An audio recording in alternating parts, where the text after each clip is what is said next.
মই এক কথাত মানে এটা লাইনতে আপোনাক এটা প্ৰশ্ন সুধিম থিয়েটাৰৰ ভিতৰ চৰা ভাল নে বেয়া থিয়েটাৰৰ ভিতৰ চৰা একচুৱেলি 50-50 মই ভাল বুলি আপুনি অকমান ভয় খাই গৈ আছে নাই মই ভয় খোৱা নাই মানে একচুৱেলি মানে কেনেকুৱা থিয়েটাৰৰ ভিতৰ চৰাটো কেনেকুৱা হয় যেতিয়া আমি প্ৰথম কাম কৰিব আহিছিলো আমি বহুত টেকি ফোন কৰি কথা পাতি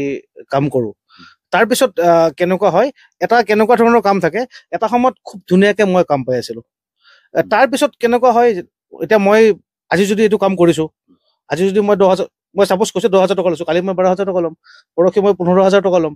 সেই পইচাটো যেতিয়া বাঢ়িব নহয় তেতিয়াই সেই থিয়েটাৰখনে মানে এইটো কোনে কৰে মই নাজানো হয়তো মালিকেও কৰিব পাৰে ছেক্ৰেটাৰীও কৰিব পাৰে বা বেলেগে কোনোবা আইডিয়াও দিব পাৰে মানে পইচাটো বঢ়াই নিদিয়ে মই 2016ত যিটো পেমেণ্ট লৈছিলো মই আজিৰ ডেটত 2024ত সেই পেমেণ্টটোৱে লৈছো এতিয়াও মই আগতেও কৈছিলো বিশেষকৈ ছিংগাৰখিনিৰ ক্ষেত্ৰত কি হয় ছিংগাৰখিনিৰ যিটো এমাউণ্ট মানুহৰ পৰা যে ৰাইজৰ পৰা যে লয় যে সেইটো এমাউণ্ট বছৰে বছৰে বাঢ়ি থাকে কিন্তু মিউজিচিয়ানখিনিক ভালদৰে পেমেণ্ট নকৰে ঠিক তেনেকে এই থিয়েটাৰ জগততো লিডত যোন থাকে মানে এক্টিঙত এক্টৰ হওক বা এক্ট্ৰেছ হওক তেওঁলোকৰ সদায় ভেলুৱেশ্যন বাঢ়ি থাকে কিন্তু যিখিনি কলা কুশলী আছে কোনোবা ডেন্স কৰা হওক কোনোবা ফাইট কৰা হওক কোনোবা একশ্যনৰ মানুহ হওক বা কোনোবা কৰিঅ'গ্ৰাফাৰ হওক বা কোনোবা চকী ডঙা মানুহ কোনোবা লাইট ডঙা মানুহ তাহাঁতৰ কিন্তু পইচা নাবাঢ়ে তাহাঁতে খুব কষ্টৰে জীৱন যাপন কৰে আপুনি কি কয় একদম সঁচা কথা এতিয়াতো যোৱাবাৰ শুনিছো ডান্স কৰা ল'ৰা যিয়ে 6,000, 7,000, 8,000 টকা দৰমহা পায় মাহত 1 লাখ টকা নাপায় তেওঁলোকৰো TDS কাটিছে মোৰ দৃষ্টিত নৱদীপদা মই এটা কথা কওঁ যিখন জগতত যিখিনি মানুহ জড়িত থাকে তেওঁলোক যদি সন্তুষ্ট নহয় বা সেই মানুহখিনিক লৈ যদি ডাঙৰ বিষয়ববীয়াখিনি যদি সুবিধা লৈ থাকে সেই জগতখনক আমি যি ধৰণে ৰাইজে মৰম দিব লাগে হয়তো ভৱিষ্যতে নিদিয়া হ'ব মানে মই এটা কথা ক'ব খোজো অসমৰ ভ্ৰাম্যমাণ থিয়েটাৰ জগতখনৰ হয়তো ভৱিষ্যত খুব বেয়া একদম অন্ধকাৰ একচুৱেলি কাৰণ মোৰ একচুৱেলি খুব বেয়াও লাগে এদিন কি হৈছিলে থিয়েটাৰ এক্টৰ আছিলে তো পইচাটো নিদিয়ে জানেই আজিকালি আৰু মানে 80% মানুহে পইচা নাপায় এই মই যিখন 4খন থিয়েটাৰৰ নাম কৈছো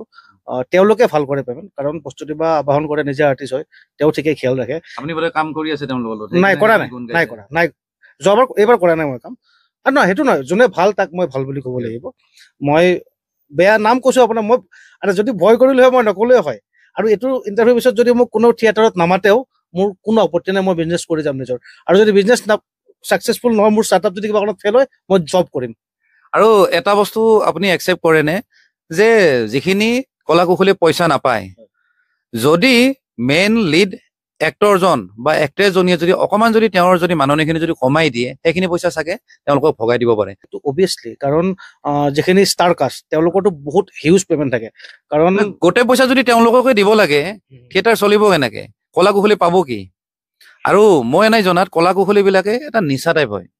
তাতে চলে জগতখন ভাল লাগে ষ্টাৰবিলাকক দেখা পায় ওচৰৰ পৰা পায় হয়নে আৰু তেওঁলোকে বেলেগ জগতত আহি পটকে কাম কৰিব নোৱাৰে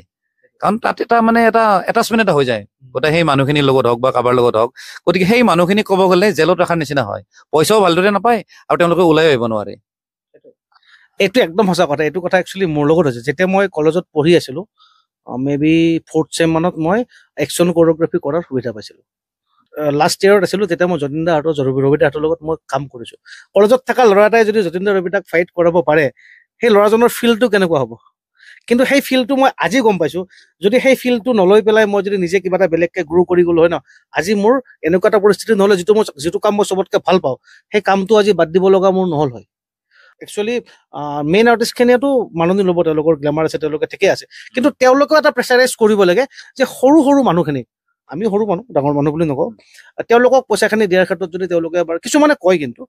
2-এজনে মই নাম নকওঁ 2-এজনে পইচাৰ কাৰণে কৈ দিয়ে বোলে তেওঁক পইচাটো দি দিয়া কিন্তু বহুতে নকয়